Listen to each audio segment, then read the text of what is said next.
인과율이 무너졌죠, 아까? 지금 동일률도 무너집니다. 논리학에. 아무것도 확실한 건 없어지는 거예요.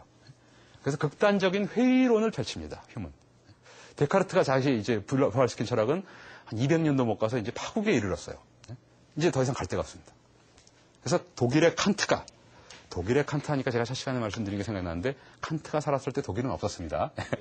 독일이란 나라가 없었고, 이제 칸트 어떻게 보면 폴란드 사람이라고도 할 수가 있어요. 소경시대에. 그것이 이제 현실의 역사와 사고의 역사를 같이 알아야 되는 것 중에 하나인데요. 자, 그렇고요. 어쨌든 칸트가 휴미라는 사람은 다 미워했어요, 그 당시. 원래 개인적으로 미운 사람은 아니에요. 역사책도 쓰고 주위 사람들이랑 잘 어울리고 당구도 잘 쳤어요. 술도 잘 먹고. 근데 이제 얄밉다는 거죠. 어떻게 보면 사실 증명이 안 되는 것들이지 않습니까? 아까 말씀드린 그런 게 너무 우리는 그냥 자명하다라고만 생각했지 증명하라고 그러니까 할 말이 없는 거예요, 솔직히. 그러니까 얄미운 거예요. 아우 정말 욕도 문자 쓰면 아우 저 자식 저가 정말 얄미운 자식이네. 어떻게 그런 말을 하냐 이 자식아. 이런 말을 한 거예요. 근데 다른 사람이 다 그러고 있을 때 칸트는 휴미 독단의 잠에서 깨웠다 나를. 네? 휴미 아니었으면 나는 독단의 잠에서 계속 자고 있었을 텐데 독단의 잠에서 깨웠다 이래요. 휴미의 지적은 올바르다. 그건 인식 대상과 인식 주체가 애초에 연결이 안 된다. 기존의 그런 인과율이나 다시 한번 쓰겠습니다. 인식 주체와 인식 대상을 연결하는 게 근대 철학의 화두인데 인식론의 화두고요. 이것을 연결시키는 방법이 없다는 거를 휴미 말한 거예요. 그래서 칸트는 절묘한 장치를 만드는데 이것을 자기가 너무 마음에 든 거예요. 그래서 나중에 코페르니쿠스적 전환이라고 부릅니다. 자기가. 참 웃긴 사람이죠. 코페르니쿠스는 뭔지 아시죠?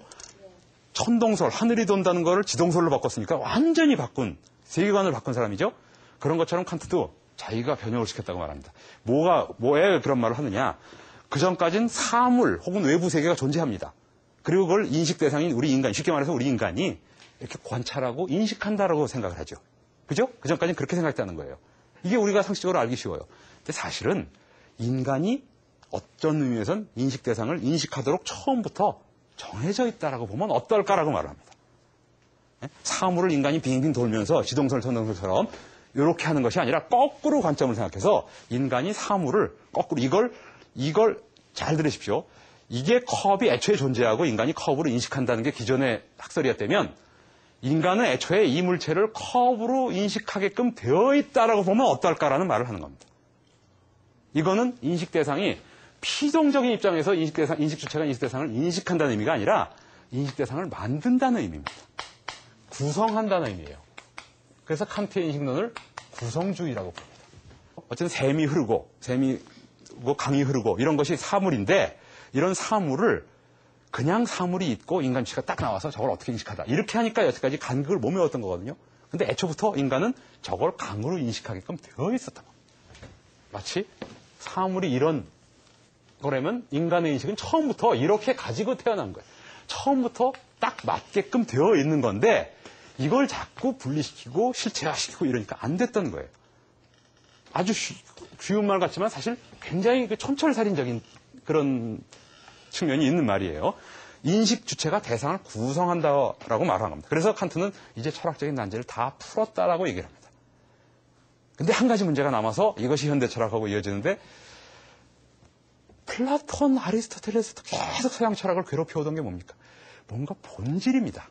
고대 그리스 사람들이 아르케라고 말을 했고 중세에서 보편자라고 말을 했고 플라톤이 이데아라고 막 얘기를 했고 뭔가 경험되진 않는 뭔가의 본질적인 것 거기에 대한 목마름이 있습니다. 서양 철학에서.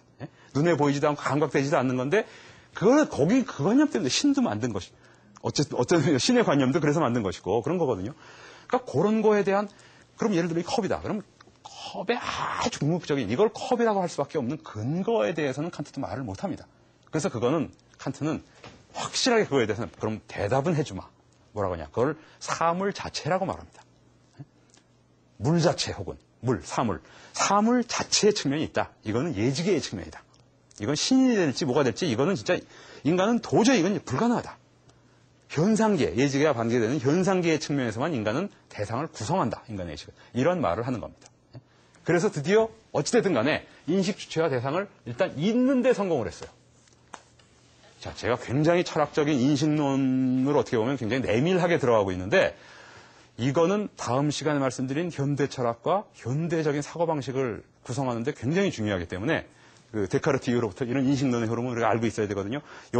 지난번 시간과 달리 물론 이 시기에 한 가지만 더 말씀을 드리면 철학이란 게 여러 가지 장르가 있고 데카르트 시대부터는 본격적인 사회 철학이 나오기 시작합니다. 사회 철학, 정치 철학이 단순히 인식론 철학만이 아니에요. 아까 말씀드린 대로 로크 같은 경우는 삼권 분립으로 유명하죠. 이런 정치 철학과 사회 철학적인 측면이 같이 진행되고 있었거든요. 근데 그것은 그 시대의 성격과 그 시대의 양상을 설명하는 데 유용한 무기입니다. 그런 도구이고. 그래서 제가 이제 사회 철학과 정치 철학은 당대의 사회에서만 생각의 견해고 인식론은 후대까지 연결되기 때문에 인식론을 중심으로 해서 지금 말씀을 드린 것입니다. 네, 감사합니다. 네, 이렇게 오늘 이 시간 근대 철학에 대해서 알아봤는데요. 그렇다면 근대 철학이 주는 교훈은 어떤 거라고 보십니까? 어쨌든 간에 그 중세 신학하고 확실히 분리가 되었고 인간의 이성을 중심으로 하는 철학이 아주 고대 그리스의 원시적인 형태로 나온 이래로는 처음이거든요. 그리고 무엇보다 그것이 현실의 역사가 생각을 규정하는 측면도 있지만 생각이 현실을 이끌고 나가는 측면이 있는데 근대에 보면 그것이 더욱 두드러진 양상을 보입니다.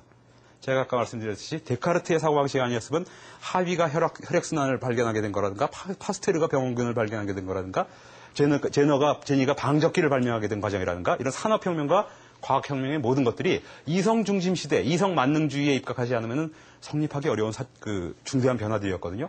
그것이 결국 자본주의라는 큰 결과물을 낳았고요. 그러니까 그렇게 보면 근대 철학이라는 건 서구 근대 사회의 틀을 만든 것이죠. 네, 이 생각이 현실을 이끌고 나간다라는 점이 중요하다라고 말씀을 해주셨는데 이것에 어떻게 보면 연장선상에 있는 현대 철학 뭐 어떤 건지 간략하게 내일 이 시간에 알아볼 텐데 소개만 이 시간에 해주시죠. 예, 현대 철학은 사실은 근대 철학의 붕괴로부터 시작을 합니다. 근대 철학은 어떻게 보면 중세 철학하고 제가 좀 단절이 있다고 말씀드렸죠. 중세 철학은 신학이 지배했고 그 단절도 물론 커요.